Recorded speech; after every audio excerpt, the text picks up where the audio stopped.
Bonjour, très chers amis démocrates africains, peuple du monde entier. Nous sommes ici à Toronto, au Canada. Et nous sommes au 19 février 2020. Rapidement, on va essayer de se partager quelques grandes idées que nous avons. Vous savez, chers amis, le fils de Sassou est pris dans un scandale financier,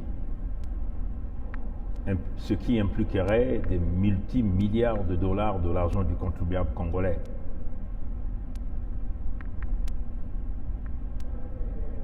Les Français, qui représentent le soutien de ce régime, l'ont publicité sur tous les médias.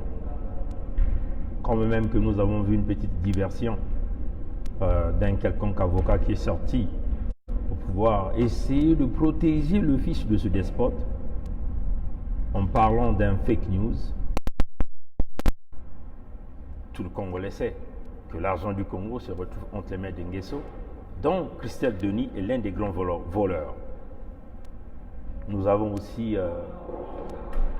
vu la semaine dernière les tribunaux au niveau de l'Italie sont en train de pousser fort avec le dossier de Eni qui impliquerait la famille Sassou et Sassou lui-même. Ce même Sassou, Denis, voleur réputé de ce pays, qui a dissimulé des multimillions de l'argent du contribuable congolais dans plus de 36 comptes bancaires à Saint-Marin. Ce n'est pas encore nous, la diaspora, qui le disons, mais c'est une évidence qui est là. Toutes les nouvelles qui ont été publiées l'ont parlé. On parle de ça. Pour faire diversion, pour détourner l'attention de la communauté internationale, pour détourner l'attention du peuple congolais vers ce vol d'argent, vers ce pillage organisé, le régime kleptomane de Brazzaville a choisir de acter sur deux plans. Le premier, c'est un éventuel voyage de Sassou Nguesso à Pointe-Noire, tout en sachant que Pointe-Noire ne l'a jamais aimé. Pointe-Noire haït ce monsieur parce que cet homme ne vient que se ressourcer sur le sol monténégrin. Premièrement, en pillant l'économie, les ressources naturelles du département du Kwilu. Deuxièmement, en procédant par des sacrifices rituels, donc en massacrant les Congolais. Oui, chers amis, Pointe-Noire n'a jamais aimé ce monsieur parce que il est là simplement pour piller l'argent, emmener la ville dans la destruction économique. Bien sûr, il est accompagné d'un certain nombre de traites qui se disent Vili, mais ils ne le sont pas. Ils ne sont même pas Balumbu. Voilà, c'est ça qui est la réalité. Mais qui se disent congolais. Des gens comme les Honoré Mpaka, les Bouiti Viodo, le Tister Tikaya. Oui, chers amis, ils sont nombreux. Et encore, il faut voir ce fameux maire, Jean-François Kando, qui est zaïrois, il faut qu'on le répète, il n'est pas congolais. Et tous, ils sont là pour endormir le fils du Congo. Oui, Sassou s'est rendu à Pointe-Noire pour une diversion. Parce que les Congolais, il sait cet homme-là. Il connaît le comportement des Congolais. Il sait que les Congolais oublient très vite. Les Congolais sont distraits dès qu'on change la direction du vent. Nous sommes comme des girouettes. On oublie très vite. Et Sassou nous emmène dans la diversion de Pointe-Noire, tout en sachant que Pointe-Noire demeure un échec. Il se permet encore de bombarder le ciel de Pointe-Noire avec de l'iodure d'argent. Une question de retarder ou de refouler les pluies parce qu'il veut passer un bon séjour à Pointe-Noire. Mais tout en sachant que l'iodure d'argent a des conséquences sur l'écosystème, sur les poissons, même sur la vie des hommes. Donc, il empoisonne pendant 5 jours la ville de Pointe-Noire, juste pour sa gloire. Et oui, chers amis, une autre diversion, qu'est-ce qu'il fait? Il envoie donc ses cobras pour tenter d'assassiner et d'enlever notre frère, le frère des indignés, le président des indignés, Roland Litou, en envoyant sa bande, tout en sachant que les Congolais vont se concentrer sur ces phénomènes. Oui, nous dénonçons avec la plus grande énergie l'attitude des autorités françaises, de la police française, qui n'avance pas très vite dans les enquêtes. Oui, Imaginons à un certain moment si c'était un petit enfant qui, dans une cour de l'école, un pédophile rôde autour et cherche à l'enlever. Quelle serait la réaction de la police? Nous pensons que tout de suite la police devait se rendre sur le terrain, mener des investigations, chercher à fignoler les caméras de sécurité autour pour prétendre mettre la main aux prétentieux coupables. Dans le cas de Roland Nitou, un véhicule avec des vitrines fumées, noires, des gangsters à l'intérieur, 2 à l'intérieur, 2 à l'extérieur, prétend lever leur proie pour aller l'exécuter. La police française est restée immobile, inaction. Pourquoi? Parce qu'il est noir? Pourquoi? Parce qu'il est africain? Veut-on parler ici d'une discrimination ou de la haine que la France continue d'avoir envers nous? Nous ne savons pas. Certains nous diront que ce sont des procédures. Mais mettez-vous dans le contexte qu'un petit enfant rôdait autour d'une école ou s'amusait dans une cour d'école et un pédophile, un prédateur est autour.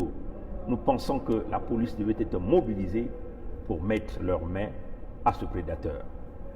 Nous exigeons une enquête approfondie. Nous considérons que le président Roland Nitou est déjà mort. Nul n'était la vigilance personnelle, ni était aussi la chance. Aujourd'hui, on serait réveillé avec cette mauvaise nouvelle que Roland Nitou ne serait plus en vie. Voilà la diversion que l'homme nous a emmenée pour nous détourner de toutes ces actions, pour que les Congolais puissent oublier les 14 000 milliards de l'argent des générations futures que Sassou et sa bande venaient de voler. Voilà une diversion pour que nous puissions oublier le génocide dans le département du Poul, le pillage de l'argent du Congo, que nous puissions oublier toutes les inondations dues à des tripatouillements des routes, des travaux mal réalisés, dont les gens se sont empochés de l'argent du contribuable congolais. Voilà la diversion que l'homme nous emmène en tentant à assassiner notre ami de tout le temps, notre frère. Mais il doit savoir que les Congolais sont très intelligents. Voyez, chers amis, pendant que l'homme vous emmène dans une diversion, avec des dépenses exponentielles, à Brazzaville aujourd'hui, s'ouvrait déjà ce que nous appelons la conférence internationale et les hydrocarbures et l'exposition sur les hydrocarbures au Congo Brazzaville, 4e édition. Nous avons déjà annoncé cette édition au mois de novembre pour ceux qui ont l'habitude de nous suivre. D'aucuns étaient même venus nous insulter. Et oui, ça s'est réalisé aujourd'hui. Voilà que Mwamba, qui manipule ses opérations au niveau de Kintélé, une grande conférence où l'on fait venir quasiment tout le monde entier, encore à la promotion, le pétrole dans les zones des tourbières. C'est quand même curieux, là où tout le monde cherche à protéger l'environnement, Sassou est dans un projet de pouvoir dévaliser l'environnement, détruire l'environnement. Ses intentions sont claires. Il veut aller dévaliser le pétrole dans les zones des tourbières. Au cours de cette conférence, les promotions sont là. On les dit, possibilités, potentialités, opportunités des investissements au Congo. Et on est en train de faire la promotion du pétrole des tourbières, que nous considérons ici comme un bouton nucléaire végétal. Et oui, exploiter le pétrole dans les zones des tourbières, c'est simplement appuyer sur le bouton nucléaire végétal qui va exploser non pas seulement la sous-région, mais l'Afrique tout entière et aussi le monde entier. C'est cela qui est la réalité. Chers amis, nous le disons encore, Sassou demeure un danger pour tout le monde. Cette conférence a débuté aujourd'hui. Voilà, il y a eu des ministres des hydrocarbures de la Guinée équatoriale, du Cameroun, du Tchad. Voyez, chers amis, de la République démocratique du Congo et même le secrétaire général de l'APO. L'APO, c'est quoi? C'est cette agence des pays producteurs de pétrole d'Afrique, dont le siège social se retrouve au Nigeria. Tout le monde est là avec leur délégation. C'est des multimilliards de l'argent du contribuable congolais qu'on a encore enfumé là à Brazzaville pour accueillir tout ce monde. Chers amis, selon nos sources du système des vitrés, nous avons essayé de faire une évaluation des dépenses réalisées par le reptilien de la mauvaise espèce Sassou Denis, l'homme à la coiffe du diable, le démon du Congo et son équipe. Essayons de regarder le voyage qu'il venait de réaliser au mois de janvier, bien sûr en Allemagne, à Berlin, sur un sommet falsifié sur la Libye, où il n'a pas été invité, où le Premier ministre Boris Johnson, a refusé, l'a traité de dictateur, a refusé de le saluer, on peut estimer à 25 milliards de francs CFA ce voyage-là. Le voyage de Sassou à Éthiopie pour une sommet qui n'apporte aucune valeur ajoutée dans les affaires du Congo, de l'Union africaine, parce qu'il est considéré comme un président des faits. Sassou a dépensé une affaire de 7 milliards de francs CFA. Dès qu'il est revenu d'Éthiopie, il a organisé un sommet sur la Libye à Kintélé. Et là encore, il a dépensé 15 milliards de francs CFA. Chers amis, le voyage de Pointe-Noire, on nous annonce 30 milliards de francs CFA dans la poche pour des dépenses pour ce voyage. Chers amis, on nous annonce encore cette conférence internationale sur la promotion, sur l'exposition et la promotion des hydrocarbures au Congo, qui se tient présentement aujourd'hui à partir du 19 jusqu'au 21 mars. Ça va coûter 9 milliards de francs CFA. Donc vous voyez, chers amis, Sassou seul et son équipe, en espace de 2 mois, donc de janvier à février, au 19 février que nous sommes, ils venaient d'enfumer 86 milliards de francs CFA pour le Congo. Ça, ce n'est que sur ces programmes que nous venons d'énumérer, sans oublier des conférences inutiles réalisées par cette racaille politique et ces oppositions qui coûtent de l'argent au trésor public congolais. Vous voyez que, chers amis, avec 86 milliards de francs CFA, on peut construire des véritables écoles, on peut réhabiliter le centre hospitalier universitaire de Brazzaville, donc notre unique grand hôpital qui existe à Brazzaville. On peut réhabiliter les services de maternité à l'hôpital Assissé de Pointe-Noire, à l'hôpital de Luandjili, à l'hôpital Congo-Malembe. Avec cet argent, on peut arriver à payer les retraités du Congo qui sont à 4 ans sans paiement de pension. On peut payer des bourses des étudiants. Vous voyez, chers amis, pendant que le reptilien de la mauvaise espèce est en train d'enfumer l'argent du Congo au niveau de Pointe-Noire avec plus de 30 milliards, Mwamba est en train de croûter l'argent du Congo à Brazzaville en supervisant une conférence internationale sur l'exposition et la promotion des hydrocarbures au Congo à Kintélé pendant 3 jours. Et tout ça, c'est au contribuable avec l'argent du contribuable congolais. Alors, peuple congolais, il n'y a pas 1000 solutions. Peuple du Congo, on ne peut pas s'amuser tout le temps avec le peuple.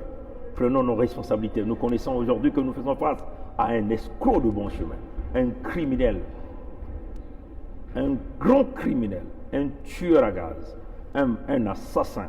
Parce que ce qu'ils ont tenté de faire hier au président Roland Nitou, c'est de la criminalité à haut niveau. Et nous pensons qu'il est temps que les autorités policières et judiciaires françaises avancent sur ce dossier. Sinon, nous allons nous-mêmes prendre en charge cette opération. Peuple du Congo, il n'y a pas 1000 chemins. Militaires congolais, il n'y a pas 1000 Congolais. Vous voyez, même vous, les gens de la Gestapo, regardez autour de sa garde présidentielle, ceux qui le gardent. Là où ils dépensent beaucoup plus d'argent, ce sont des mercenaires étrangers. Ça veut seulement dire, ils ne comptent même pas sur vous. Ça veut seulement dire, vous les militaires de la Gestapo, tous ces jeunes mochis, les jeunes du clan, qu'on vous fait nourrir de l'espoir, que vous êtes la sécurité de Sassou, Sassou vous considère comme des nuls. Vous êtes des chiettes, comme on dit. Sassou vous considère comme des petits escrocs qu'il nourrit avec des petites graines d'arachide ou de riz. Mais le gros magot part auprès des mercenaires que nous avons vus, qui sont venus assurer sa sécurité et sa protection dans la ville de Pointe-Noire, parce qu'il sait qu'à Pointe-Noire, ça peut glisser à n'importe quel moment. Il ne compte même pas sur toi. Tu vois, ta position en tant que Gestapo, c'est de te mettre dans la rue, en train d'attendre Sassou là, sous un soleil accablant. Mais le vrai boulot, c'est ce qui est réalisé par les mercenaires qui sont honorés. Ils mangent bien, ils boivent bien, ils sont bien payés. Et toi, tu n'as rien. Tu fais la gueule pour rien. Tu fais la gueule pour rien. Tu te dis mochi, mais tu es un mochi de dernier rang. Tu penses être dans la cour des grands, mais tu es pris comme dans la poubelle. Alors tu es du bullshit. Il est temps que tu retournes ton arme contre celui qui a confisqué la richesse, celui qui a confisqué l'avenir de tous nos enfants dans ce pays. Il est temps que tous les patriotes s'alignent pour mettre fin à cette racaille politique, à ce grand assassin, ce criminel de Sassou Denis. Cette année, Nous allons risquer, nous allons et nous verrons ce que ça va donner. C'est Sassou ou c'est nous. Merci. Et plus que nous laissons ce temps-là, pour 5 minutes, des milliers de Congolais vont continuer à mourir pour mettre terme à la souffrance du peuple congolais. Souvenez-vous, nous l'avons déjà dit, il y a plus de 3 ans. Sassou représente le véritable danger que ce pays-là n'a jamais connu. Sassou représente le véritable danger que la sous-région n'a jamais connu. Protégé par la France-Afrique criminelle. Mais dans cette France-Afrique, il y a aussi des Blancs conscients sérieux qui pensent qu'il est temps de tourner la page. Les Américains ne badinent pas avec un criminel. Vous avez vu ce qui était arrivé au général iranien? L'Occident ne s'amuse pas. Pourquoi nous devons s'amuser avec ça? Pour moi, il faut que nous supprimons ce type pour avancer. Telle est ma conduite à tenir. Nous avons toujours dit l'équilibre de force militaire demeure l'option numéro 1. Trouvons donc cet équilibre de force. Que les amis du Congo viennent travailler avec nous. Nous avons un peuple à libérer. Nous ne rentrerons pas dans la distraction d'un certain nombre de médias qui viennent s'attaquer à tout le monde, à Bernard Pongui et tout. Nous avons un pays à libérer. On se lève à l'étape de l'esprit pour éliminer le diable. À bon entendeur, salut. Merci d'avoir suivi ce direct. À plus tard.